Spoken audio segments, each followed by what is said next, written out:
We all like to think that we see the world exactly how it is. We call it common sense. Sometimes we even say the truth. But here's the reality check. You aren't seeing the world through a window, you're seeing it through a filter. One that you built from your upbringing, your ego, and all your past mistakes. If you truly and actually want to grow, you have to stop trying to be right and start trying to be accurate. Today we're going to be talking about how to move from a biased perspective to a multi-dimensional one.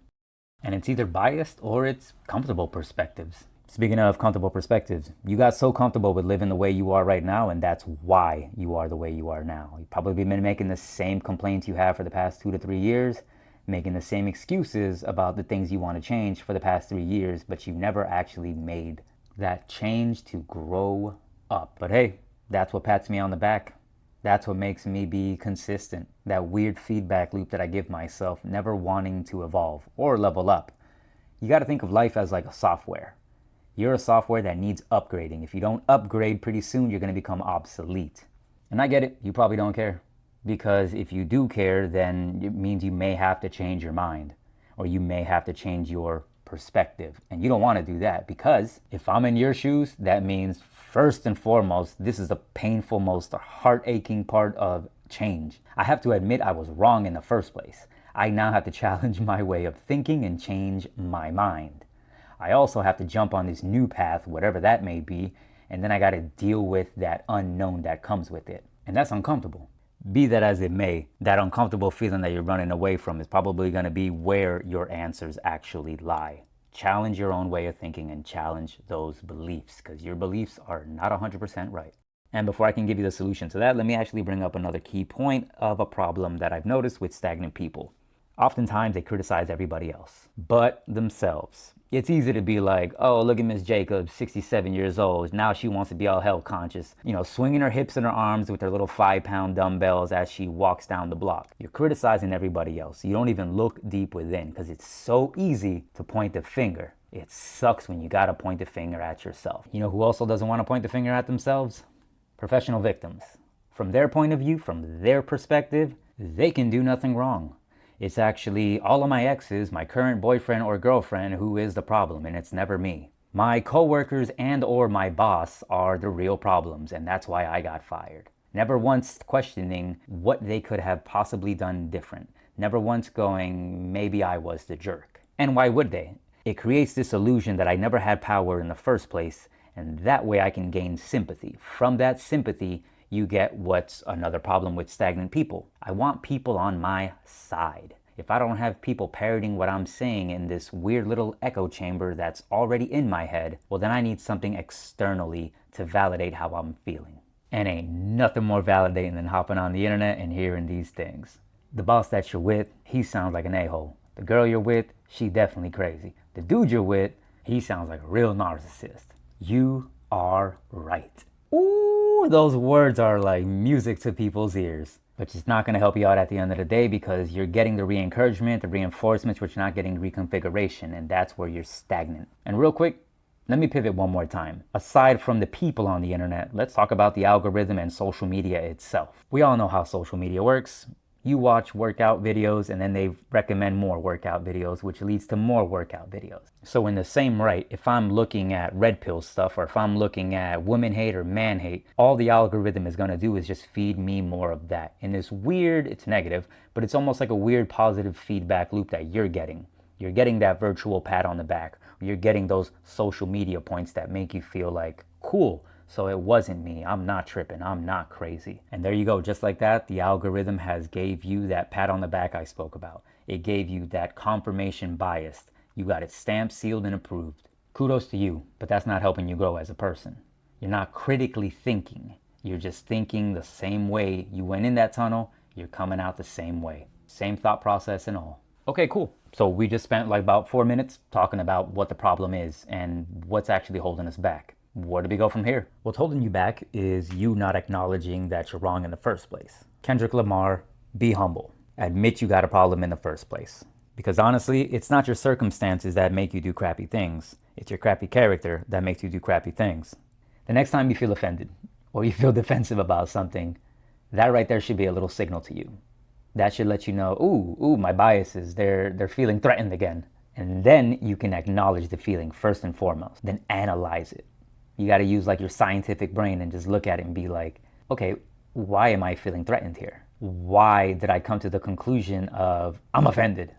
And that's not even to say who's right or who's wrong. I don't care about that. I just want you to actually acknowledge, okay, something triggered me here. Something made me come to this conclusion of, you said something and now I'm hurt by it. Why are you hurt by it? Don't argue it, because that's not what we're trying to do. We're not trying to argue our points still. That's what got us here in the first place. What we're trying to do is analyze it and see where this is even rooted from. And if you still feel the need to argue, okay, do this. You argued your side. Argue their side now. I challenge you to argue their side. Because when you do jump in their shoes and analyze it, you might even come up with a valid reason as to why they would feel that type of way, or why they called you out or said things to you. If your manager told you you're slow, look at it from his perspective. He told you to have it done by 6:30. You turned it in 6:32. Nobody's arguing that you didn't get it done. Nobody's arguing that you didn't give it your all or your 110%. We're arguing that you submitted it after 6:30. Again, we're not trying to say right or wrong. That doesn't matter. We're just trying to see how he would think that you going past 6:30 may have rubbed him the wrong way and bothered him. And sometimes you just got to ask yourself, what's more important? This job, this relationship, or is it me being right? And if you feel like your answer to that last question was you being right, on top of that being just a horrible answer, you're doing what people often do, which brings us to our next solution: not listening before you speak. You can't get a new perspective. You can't listen to anybody else's perspective if you're constantly in your feelings. If your logical brain is not catching up to what your heart feels. Don't worry about what you're feeling right now. Pause, slow down, process, and then give your answer and see if it's still you being right. Because otherwise, you're not going to have a job and you're not going to have a relationship. Which is exactly why I said to pause or to slow down. Because when you slow down, you don't miss that little piece of information because you were so caught up in having your hand on your hip. You were just leaning forward. Oh, you just said something and it pissed me off. Hurry up because I have a response. Hurry up because I have a rebuttal. Hurry up because I have a reply. Hurry up. I hope his lips stop booming. I hope his lips stop booming. I hope his lips stop booming. There, he shut up. Already perfect. Boom! You shot off your little piece of information, but you never actually listened to what the other person was saying. You never even understood their position in the first place because you didn't try to. And that's why I'm telling you to slow down. Up next, social media. Get off of social media. That's not going to help you out. We already discussed this, so I'm not going to stay on this topic. But also the internet. Use the actual internet. There's AI now. We have Google. We've been having Google.